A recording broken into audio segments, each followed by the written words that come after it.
왜 나는 이 이야기를 하는데 왜 내가 원하는 것을 얻어내지 못하지? 라는 생각을 하실 때도 있단 말이죠. 그러면 꼬마! 안녕하세요. 꿈을 파는 남자입니다. 우리가 생각하는 대부분의 대화는 무언가 우리가 얻어내기 위한 대화를 우리는 일반적으로 어떤 비즈니스상의 아니면 또 우리가 어떤 목적상의 대화라고 지칭을 한단 말이죠. 그러면 우리는 이러한 대화들을 해 나가면서 때로는 어떤 벽에 마주하기도 하고, 와, 정말 대화가 어렵다. 그리고 어떨 때는 왜 나는 이 이야기를 하는데 왜 내가 원하는 것을 얻어내지 못하지? 라는 생각을 하실 때도 있단 말이죠. 그러면 오늘 영상을 보시고 몇 가지 포인트들을 한번 기억해 보신 다음에 연습하시고 그 다음에 한번 대화를 해보세요. 그러면은 아마 조금 더 나은 방향의 대화를 이끌어낼 수 있을 것입니다. 본 내용을 말씀드리기 전에 제 이야기를 조금 하자면 제가 영상에서 몇 번 언급했다시피 육군 장교로서 했단 말이죠. 그러니까 장교로 근무를 하면서 사실 이제 소대원들, 그 다음에 이제 부하라고 일컬을 수 있는 병사들과의 어떤 그들의 마음을 얻어내고 공감하는 그러한 역할을 해내야만 하는 그러한 임무를 수행했단 말이죠. 그러니까 그 안에서 어떤 저는 처음에 대화라는 거에 대해서 사실관계를 좀 알게 되었고, 두 번째는 장교로 군 생활을 하면서 가장 어려운 부분이 뭐냐면 바로 부사관과의 관계란 말이에요. 그러니까 부사관 분들하고 또 장교분들하고 어떤 직급적인 차이와 더불어서 경험에 대한 차이도 있고, 또 한 명 한 명의 캐릭터가 다 다르니까 성격에서 오는 차이도 있는데, 그런 것을 극복해내고 원활한 임무 수행을 위해서 지속적인 대화를 해냈어야만 한단 말이죠. 그리고 나서 그 다음에 뭐 카페를 운영하기도 했고, 그 다음에 세일즈에 몸을 담기도 했고, 조직 관리자를 하면서 영업 관리자를 하면서도 정말 많은 사람들과 대화를 하고, 그 안에서 저는 어찌됐든 간에 제가 원하는 것을 얻어내야만 하는 그러한 삶을 계속 살아왔단 말이죠. 그러면서 정말 무수히 많은 강연도 듣고 멘토를 찾아가고 독서를 하면서 얻은 몇 가지 대화의 법칙들이 있는데, 오늘 그런 것들을 한번 제 이야기와 더불어서 소개를 해드리고자 합니다. 그러면 과연 어떻게 대화를 해야 현명한 대화를 할 수 있을까? 그리고 어떻게 하면 좀 더 내가 관철하고자 하는 나의 의견을 좀 더 강하게 피력할 수 있을까? 라는 생각을 해봤을 때, 여러분들 잘 아시는 것처럼 첫 번째는 리액션이라는 거죠. 근데 그래, 이런 진부한 이야기를 들으려고 제가 이 자리에 선 건 아니겠죠. 앉아있지만 리액션인데, 어떤 리액션이냐면 첫 번째는 저는 이렇게 얘기하고 싶어요. 영화 타짜에 보면 나오는데 혼이 담긴 구라라고 있어요. 응? 혼이 담긴 구라. 뭐냐면 리액션은 우리가 많이 배운다라는 말, 그렇죠. 그 다음에 또 그 사람의 말꼬리를 따라한단 말이죠. 그랬군요. 그러셨어요. 그 다음에 예, 맞습니다. 뭐 이렇게 기본적인 리액션들을 따라하는데, 그러한 리액션은 사실 되게 긍정적인 효과를 대화에서 주지만 사실 심도 있는 어떤 영향을, 임팩을 가져오지 못한단 말이죠. 진짜 중요한 건 뭐냐면 혼이 담긴 구라. 내가 앞에 있는 이 사람이 하는 말에 대해서 진정으로 공감하고자 노력하고, 그 다음에 영원히는 아니지만 그 순간만큼은 이 사람이 이야기하는 그 스토리텔링 안에 내가 들어가 보는 거죠. 그렇게 해서 발생되는 리액션을 한다면 상대방은 훨씬 더 나에게 대한 호감을 갖고, 그 다음에 내가 어떠한 주장을 펼치고자 했을 때 사람은 인지상정이잖아요. 받은 게 있으면 줘야 되니까 이들도 어쩔 수 없이 내가 주장하거나 내가 피력하는 의견에 대해서 어느 정도 수용할 수 있는 스탠스를 취할 수밖에 없다는 겁니다. 그래서 첫 번째가 뭐냐면 혼이 담긴 리액션을 해라가 첫 번째 법칙이 되겠습니다. 자, 두 번째 법칙은 뭐냐면 인용과 스토리텔링을 정확하게 구분하라입니다.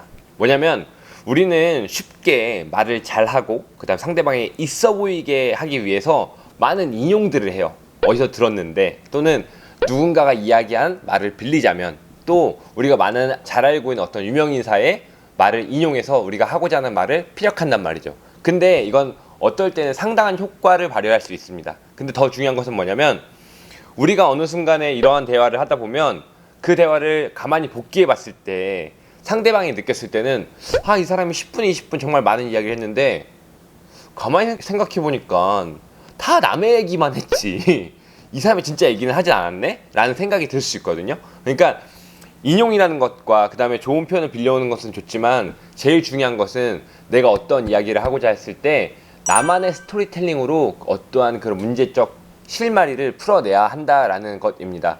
쉽게 얘기해서 가령 이렇게 얘기를 해볼게요. 내가 아이스크림 너무 먹고 싶다 이거예요. 근데 아이스크림 못 먹게, 와이프가. 근데 아이스크림 너무 먹고 싶은 거예요. 그럼 그때는 와이프한테 자기야 뭐 누가 그러는데 사람은 먹고 싶은 걸 먹고 살아야 되는데, 그리고 아이스크림이 생각보다 당만 많은 게 아니라 몸에 좋은 것도 많이 들어있대. 이렇게 뭐뭐 했대 라고 이렇게 이야기를 하는 것보다는 이런 식으로 얘기할 수도 있다는 거죠. 정말 말이 안 되는 걸 수도 있지만 예를 들자면 이런 겁니다. 나는 이번 주말에 지금 이 시간에 이 아이스크림을 먹기 위해서 일주일을 참아왔어. 일주일 동안 정말 내 몸을 계속 망칠 수는 없으니까 일주일 동안 내가 좋은 것도 먹고 운동도 하고 하면서 한 주의 스트레스를 어떻게 날려버릴 수 있을까? 내가 일요일날 저녁은 내가 정말 좋아하는 넷플릭스를 보면서 이거 환상적으로 어울리는 아이스크림 하나 먹어주면 정말 좋을 것 같은데 자기야, 내가 지금 아이스크림 하나 먹어도 될까? 나는 방식에 두 가지 차이점을 들었는데 뭐 적절한 예시가 됐는지 모르겠습니다만 이런 식으로 내가 원하고 관찰하고자 하는 바가 있다라면은 남의 이야기를 빌려오거나 유명인 인사의 말을 인용하는 것도 좋지만 실제로 이 의사 전달을 하고 내가 내 주장을 먹이는 데 있어서 나만의 이야기, 나만의 스토리텔링을 풀어내는 것만큼 강력한 것은 없다라고 한다는 것이 바로 두 번째 법칙이 되겠습니다. 세 번째는 허를 찔러라입니다. 무슨 말이냐면 이 말은 정말 어떤 앞에 있었던 두 가지의 법칙 같은 경우는 어떤 조금 뭐랄까요, 보편적인 진리, 그 다음에 누구나 공감할 수 있는 거라면 세 번째가 정말 꿀팁이라고 할 수 있을 것 같아요. 뭐냐면 상대방과 대화하면서 우리는 대부분의 이제 성인이 되고 나면 정말 성인이 될 때까지 뭐 온갖 대화를 해왔지 않겠습니까? 유치원 때부터 해가지고 초등학교, 중학교를 올라오면서 정말 많은 대화를 하고, 사람은 이제 말을 하고 사회적 동물이니까.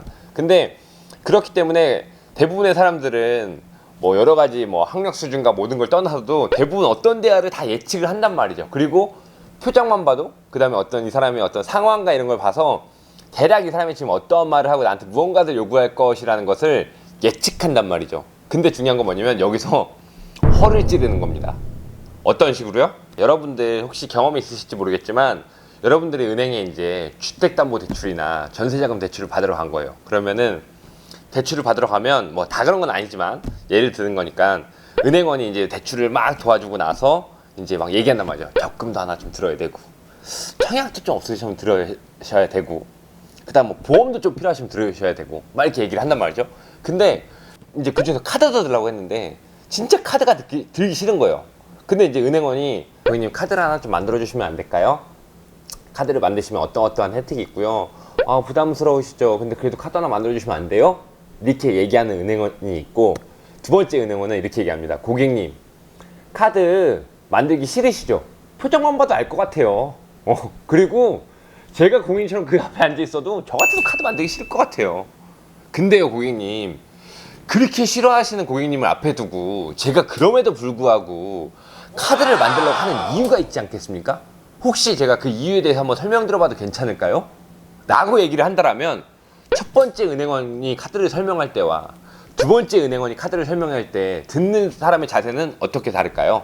이것처럼 한 가지 예시로 많은 다양성으로 확보해 나가기는 힘들겠지만 지금 보신 어떤 대화의 세 번째 법칙의 본질처럼 허를 찔러서 그 사람이 내가 예상했던 답변이 아닌데? 내가 예상했던 리액션 방법이 아니잖아? 라는 걸 느끼는 순간 그 사람이 어떤 치고 있는 방어벽은 반 이하 수준으로 떨어진다고 볼 수 있고, 그 이후에 어떤 경계를 풀었다라면 또 그 사람한테 생각을 너무 당연하게 생각하는 것이 아니라 이거 뭐야? 당황을 던지는 순간부터 우리는 그 이후에 나오는 말들로 그들을 설득하고 내가 원하는 주장을 어필하기가 좀 더 쉬워진다라는 것입니다. 그래서 오늘 살펴본 이 세 가지의 법칙들, 이것은 제가 몇 가지 저의 이야기로 사례를 들기도 했지만 사실 저의 주장이 아니라 여러분들이 서점 가서 보시면 설득의 기술 뭐 이런 책 보면 많이 나오는 내용들을 제가 좀 더 강하게 표현하고 여러분들이 전달이 쉽도록 제가 좀 풀어드린 겁니다. 그리고 이런 것들을 실제로 현장에서 사용해보고 정말 비즈니스 현장에서 어떻게 이것들이 어떠한 힘을 발휘하는지를 느껴봤기 때문에 여러분들께도 이런 세 가지 법칙, 간단하잖아요? 그러니까 이 세 가지 법칙만큼은 한번 오늘 알아주셨다라고 한다면은 당장 집 옆에 있는 어머니한테도 한번 써보시고, 그 다음에 뭐 형제한테도 써보고 애인한테도 써보고 하시면서 실제로 이런 것들을 스킬을 연습해 나가는 게 정말 중요해요. 그래야 내가 머리로 아는 것과 실제로 행동하는 것은 다르기 때문에 좋아, 오늘 영상 들었어, 나 옛날에 이거 책에서 본 내용인데, 근데 여러분들 그거 실제에서 사용을 하시는 건 정말 힘들잖아요. 그렇기 때문에 이런 내용을 알았더라면 아주 작은 일에서부터 한번 접목해 보시고 연습해 보시고 하시면서 한다라면 여러분들이 앞으로 사회생활을 하시던 그 다음에 또 사업을 하시던 아니면 정말 뭐 가정환경 내에서든 여러분들이 정말 필요라고 원하는 시점에 큰 도움을 드릴 수 있는 가장 인간의 기본적인 대화의 기술 중에서 내가 무조건 이기는 대화 방법 3가지 법칙 설명해 드렸으니까 이걸 통해서 여러분들이 원하시는 꿈과 목표 이루는데 아주 조그마한 도움이라도 되었으면 좋겠습니다. 오늘 영상 재밌게 보시고 또 의미가 있었다면 좋아요와 구독 눌러주시고요. 앞으로도 많은 채널 사랑해주시면 고맙겠습니다. 여기서 마칠게요. 꿈빠!